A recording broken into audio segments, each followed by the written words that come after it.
ఐవిట్నెస్ news కి స్వాగతం. Bulletin లో ముందుగా హెడ్లైన్స్ చూద్దాం. నేడు మౌలానా అబుల్ కలాం ఆజాద్ జయంతి. నివాళులు అర్పించిన చంద్రబాబు, నారా లోకేష్.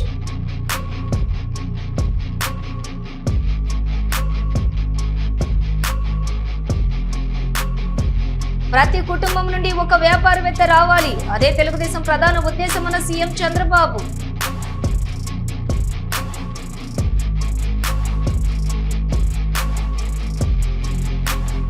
తిరుపతి లడ్డు నెయ్యి కల్తీ జరిగినట్లు నిర్ధారణ అయింది. దోషులను వైసీపీ వెనకేసుకొస్తుందని ప్రభుత్వ chief whip MLC Panchumarthi Anuradha.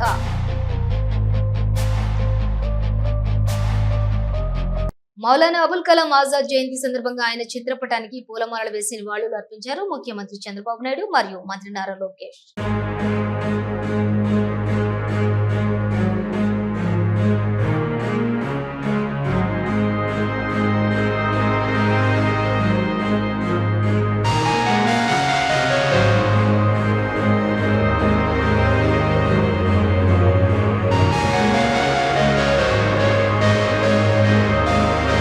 Bapatla జిల్లా చీరాల మండలం నక్కలవారిపాలెం గ్రామంలో తోటలో గుట్టు చెప్పుడు కాకుండా జరుగుతున్నటువంటి పేకాట స్థావరాన్ని డ్రోన్ ద్వారా గుర్తించారు చీరాల రూరల్ పోలీసులు. 14 మందిని అదుపులోకి తీసుకున్న పోలీసులు వారి వద్ద నుండి 1,69,940 నగదును సీజ్ చేశారు.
రేషన్ బియ్యం తరలిస్తున్నటువంటి బొలేరో వాహనాన్ని 1 టౌన్ పోలీసులు పట్టుకున్నారు.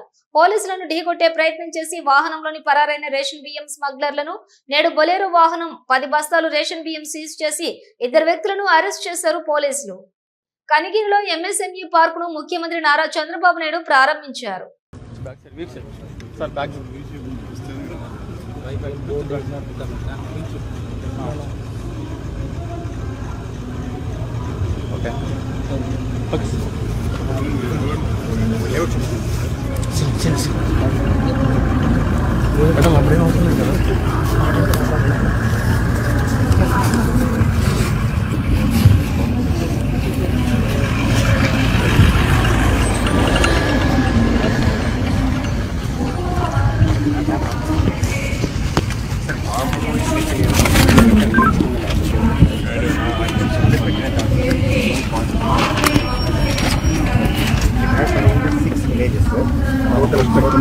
टोटल एरिया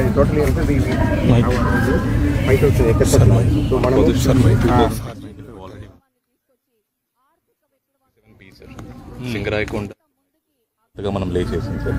ఇక్కడ నుంచి ఈ రోడ్ లో ఇక్కడ వస్తాం. We are right here sir. ఇక్కడ ఉన్నాం sir. Entire area is NIMZ sir. 5 villages 2 mandals sir. So మనకు ఆల్రెడీ 2500 acres పొజిషన్ లో ఉంది సార్. నేనేమంటానంటే ఇది 5,000 ఎకరాలు తీసుకొని కన్సాలిడేట్ చేసి Yes, sir. Yes, sir. Best industrial township పెట్టుకొని Sure, sir. ఇక్కడికి పోర్ట్ వస్తుంది, Sir. నేషనల్ హైవే వస్తుంది, రైల్వే లైన్ ద్వారా పామూరుకి వస్తుంది సార్. కాబట్టి ఇవన్నీ కూడా కరెక్ట్ గా వచ్చేస్తుంది. ఎంత? 30 పామూరు టు రామాయపట్నం కూడా railway line proposal 38 kilometres railway line ఒకటే దూరం ఉంది. అవును సార్. ఇక్కడ వాటర్ ఒకటి సార్. వాటర్ ఒకటి మనకు ఆ వెలుగొండ అది వచ్చేస్తుంది. అది తమరు ఇప్పుడు అనౌన్స్ చేసేవి సార్. ఇక్కడ నుంచి మనం తీసుకుంటాం. అది అయిపోతుంది. So that expressway also, sir, we'll get on in another 18 kilometers, sir. BKV expressway, Bangalore Karpa Vijayawada expressway also. ఇటేనా ఇంకా దగ్గర ఇంకా 18-20 kilometers దూరం. క్రాస్ అయితే వేరే మనం రోడ్ వేస్తే దగ్గర రోడ్ వేసి ఎంత వస్తుంది? స్ట్రైట్ వేస్తే 10 kilometers ఉంటుంది. 10 to 15 kilometers. But sir, NH 167 నుంచి మనం BKV మీదకి వెళ్ళొచ్చు. NH 167 is 1.5 kilometers away. ఏదని చెప్పే దానికి దీనికి కనెక్టివిటీ ఇచ్చేస్తే అంటే ఇచ్చేవి. అప్పుడు కరెక్ట్ గా దీన్ని కూడా స్ట్రైట్ ఇచ్చేసి కానీ చేస్తే బెస్ట్ ఇన్ఫ్రాస్ట్రక్చర్ వస్తుంది, ఓపెన్ అప్ అవుతుంది ఏరియా. ఈ పక్క ఏరియా సార్. సింగరాయకొండ కూడా ఇచ్చారు sir railway line. Yeah, Singarayakonda main line కూడా సింగరాయకొండ దూరం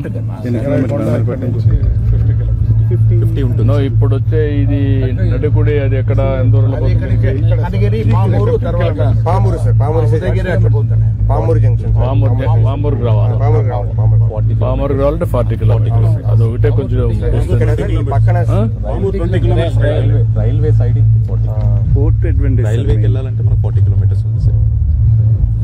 నెయ్యి కల్తీకి పాల్పడినటువంటి వాళ్ళని వెనకేసుకొస్తుంది వైసీపీ పార్టీ అని అన్నారు ప్రభుత్వ chief whip MLC Panchumarthi Anuradha. SIT విచారణలో కల్తీ జరిగినట్లు నిర్ధారణ అవడంతో వైసీపీ పార్టీలో కంగారు మొదలైందని అన్నారు ప్రభుత్వ chief whip MLC Panchumarthi Anuradha.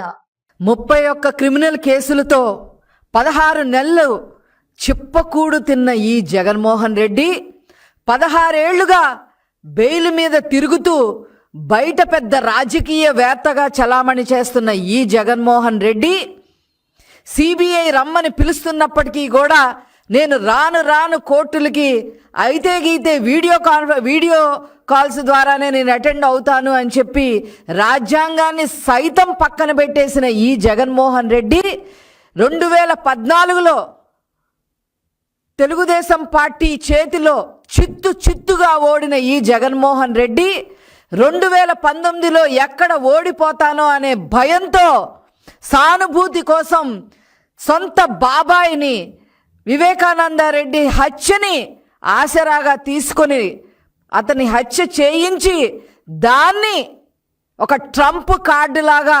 ఉపయోగించుకొని గెలిచిన ఈ జగన్మోహన్ రెడ్డి శాండ్ మాఫియానే కాదు, లిక్కర్ మాఫియానే కాదు, అక్రమ మైనింగే కాదు, అత్యాచారాలే కాదు, గంజాయే కాదు, ఇలాగ అనేక అక్రమ సంపాదన గడిస్తూ చివరికి దేవాలయాల్ని కూడా వదిలిపెట్టకుండా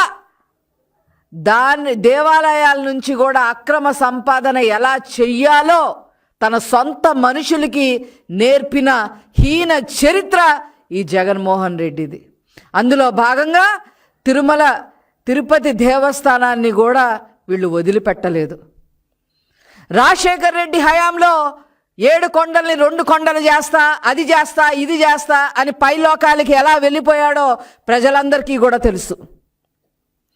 ఆనాడు వాళ్ళ నాన్న కూడా కరుణాకర్ రెడ్డి అనే నాస్తికుణ్ణి మరి తెలుగుదేశం తిరుమల దేవస్థానం చైర్మన్గా నియమించడం జరిగింది.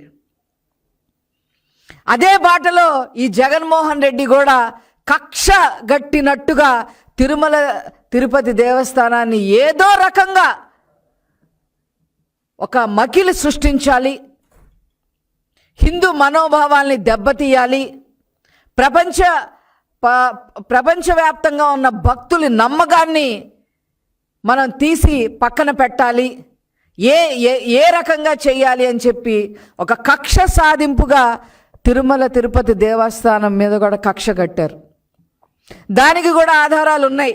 ఏనాడైతే మరి ఎకరాలు అమరావతిలో మరి టీటీడీ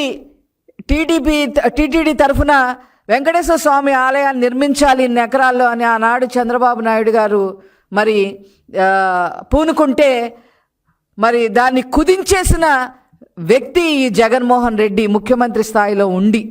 ఆనాడే అందరికీ కూడా అర్థమైంది ఇతనికి ఒక మతం, హిందూ మతం అంటే పడదు, దాని మీద కక్ష కట్టాడని చెప్పి అందరికీ అర్థమైపోయింది. అదేవిధంగా మరి ఏ మాత్రం వెంకటేశ్వర స్వామిని కొలవని వైవి సుబ్బారెడ్డిని, కరుణాకర్ రెడ్డిని చైర్మన్గా చేసి వాళ్ళని ఏ రకంగా ఉపయోగించాడో ఇప్పుడు నేను చెప్పదలుచుకున్నా. అందరికీ కూడా తెలిసిన విషయమే. అందరు ఏమంటున్నారు, మొట్టమొదటిగా లడ్డూలో కల్తీ నెయ్యి ఉంది, దీన్ని నిగ్గు తేల్చాలి అని అంటా ఉన్నారు. కానీ నేను ఆ మాట అందలుచుకోలేదు, మీకు ఇంకా క్లియర్గా ప్రజలకి చెప్పదలుచుకున్నా. ఒక నెయ్యి 1 కిలో ఉండి 10 కిలోలు రసాయనాలు కలిపితే దాన్ని కల్తీ నెయ్యి అంటారు.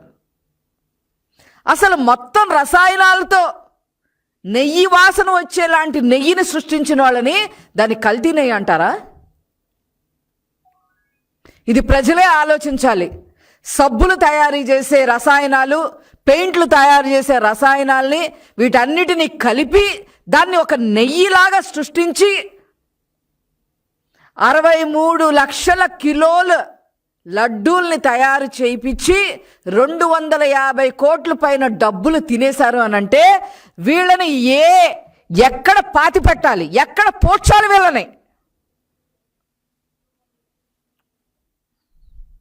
మేము అది చేయలేదు, ఇది చేయలేదు, మీరేదో మాట్లాడుతూ ఉన్నారు. ఆనాడే ప్రతిపక్ష నేతగా నారా చంద్రబాబు నాయుడు గారు చెప్పారు, కల్తీ నెయ్యి వాడుతూ ఉన్నారు, ఇది కరెక్ట్ కాదు అని చెప్పి ప్రతిపక్ష పార్టీగా మేము తెలుగుదేశం పార్టీ తరఫున ఎంత చెప్పినా కూడా మేమేదో కావాలని వాళ్ళ మీద అభియోగాలు మోపుతున్నాము అని చెప్పి అందరినీ కూడా మభ్యపెట్టే ప్రయత్నం చేశారు.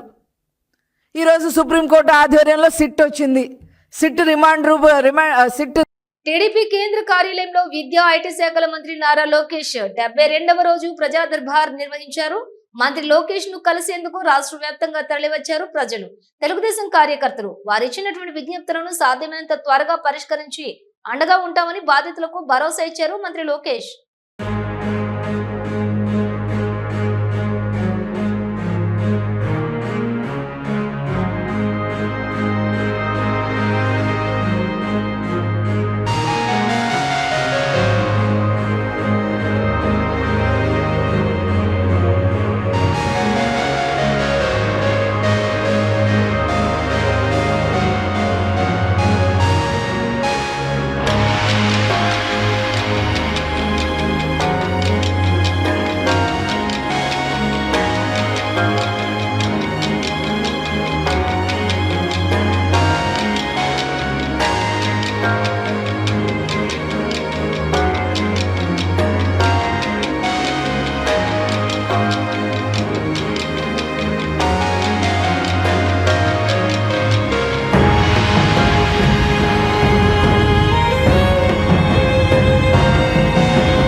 కాకినాడ జిల్లాలో ఇన్ఛార్జి మంత్రి నారాయణ పర్యటించారు. జిల్లాలో పలు పరిశ్రమలను ఏర్పాటుకు ఎంపీ తంగెళ్ల ఉదయ శ్రీనివాస్, ఎమ్మెల్యే వనమాది కొండబాబు, ఎమ్మెల్సీలు పేరాబత్తుల రాజశేఖర్, కర్రీ పద్మశ్రీ, ఇతర ప్రజా ప్రతినిధులు అధికారులతో కలిసి శంకుస్థాపన చేశారు.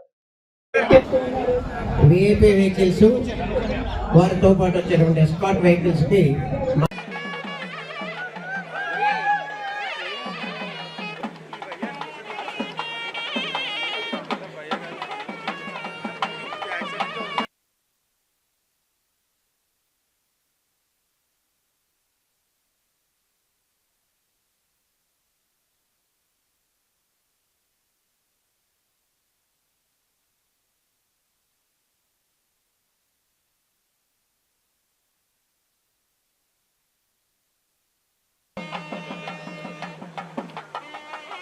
also spoke to me. Honorable PM garu, MP garu, honorable MLA garu, other MLC. Sir.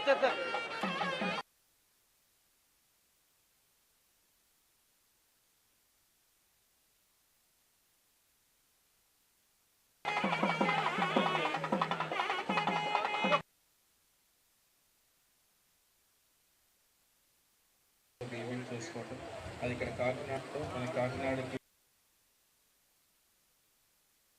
Highlight చేయడానికి ఈరోజు మొత్తం రాష్ట్ర వ్యాప్తంగా దాదాపు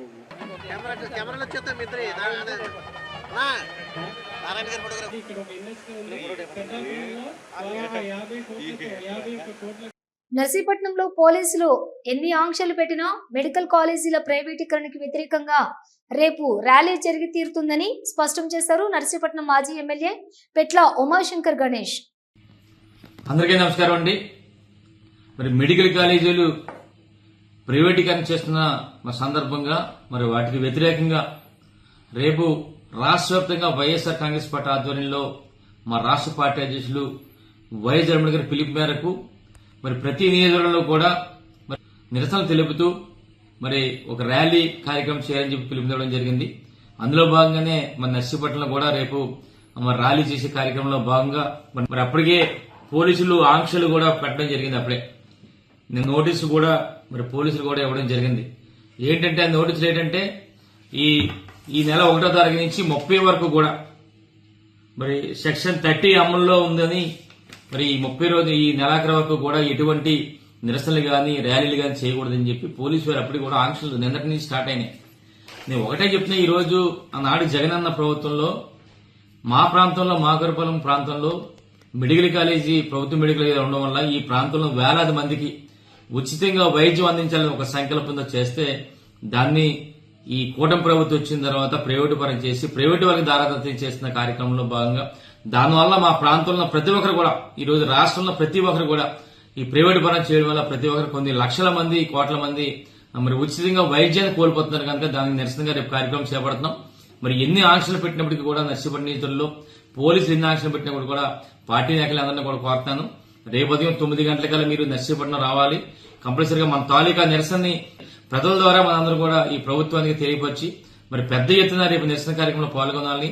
ఎన్ని ఆంక్షలు పెట్టినా ఎన్ని కట్టడి చేసిన పోలీసులందరూ కూడా రేపు మన బోర్డర్ లో ఎంతమంది పోలీసు యంత్రాంగం పెట్టినా సరే ప్రతి ఒక్కరు కూడా కార్యకర్తలు నాయకులందరూ కూడా పాల్గొని మరి ఈ ర్యాలీని విజయవంతం చేయాల్సిందిగా కోరుకుంటూ నమస్కారం తెలుపుకుంటున్నాను. జై జగన్. నమస్కారం. తుమ్మలపల్లి కళాక్షేత్రంలో రాష్ట్ర మైనారిటీ సంక్షేమ దినోత్సవంలో ముఖ్యమంత్రి శ్రీ నారా చంద్రబాబు నాయుడు పాల్గొన్నారు.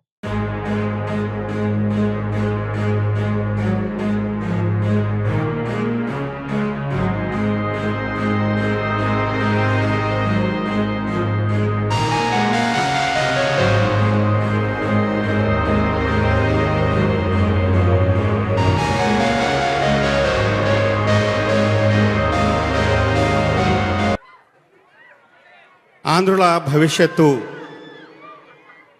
ఆంధ్రుల యొక్క ఆశాకిరణం, ఆంధ్రుల ఆశాజ్యోతి ఆంధ్రప్రదేశ్ రాష్ట్రానికి ముఖ్యమంత్రి వర్యులుగా ఉన్నటువంటి శ్రీ నారా చంద్రబాబు నాయుడు గారిని సాధారణంగా వేదిక మీదకి ఆహ్వానించడం జరిగింది. ఈ కార్యక్రమానికి వచ్చినటువంటి ఆంధ్రప్రదేశ్ రాష్ట్ర మైనార్టీ సంక్షేమ శాఖ మంత్రులు శ్రీ ఎన్ఎండి ఫరూక్ గారిని సాధారణంగా ఆహ్వానించుతున్నాం. అలాగే కార్యక్రమానికి అధ్యక్షత వహించబోతున్నటువంటి విజయవాడ సెంట్రల్ శాసనసభ్యులు శ్రీ బోండా ఉమా గారిని ఈ సభకు అధ్యక్షత వహించవలసిందిగా కోరుతున్నాం. వారితో పాటు వచ్చినటువంటి ఇతర ప్రముఖులు అహ్మద్ షరీఫ్ గారు, మైనార్టీ శాఖ యొక్క అడ్వైజర్, అలాగే మైనార్టీ శాఖలో ఉన్నటువంటి వివిధ సంస్థలకు చైర్మన్లుగా ఉన్నటువంటి గౌరవనీయులైనటువంటి చైర్మన్లు, ఇతర సభ్యులు, పాత్రికేయులు, విద్యార్థులు, విద్యార్థినులు, ఉపాధ్యాయులు, వారందరినీ ఈరోజు కార్యక్రమానికి సాదరంగా ఆహ్వానిస్తున్నాం. మీ అందరికీ స్వాగతం, సుస్వాగతం. ఈ కార్యక్రమం వైసీపీ హయాంలో తిరుమల తిరుపతి దేవస్థానంకు కల్తీ నెయ్యి సరఫరా కేసులో సిట్ విచారణను వేగవంతం చేసింది. నాటి టీటీడీ ఈవోగా పనిచేసిన ఏవి ధర్మారెడ్డిని సిట్ అధికారులు సుమారు 4 గంటల పాటు విచారించారు.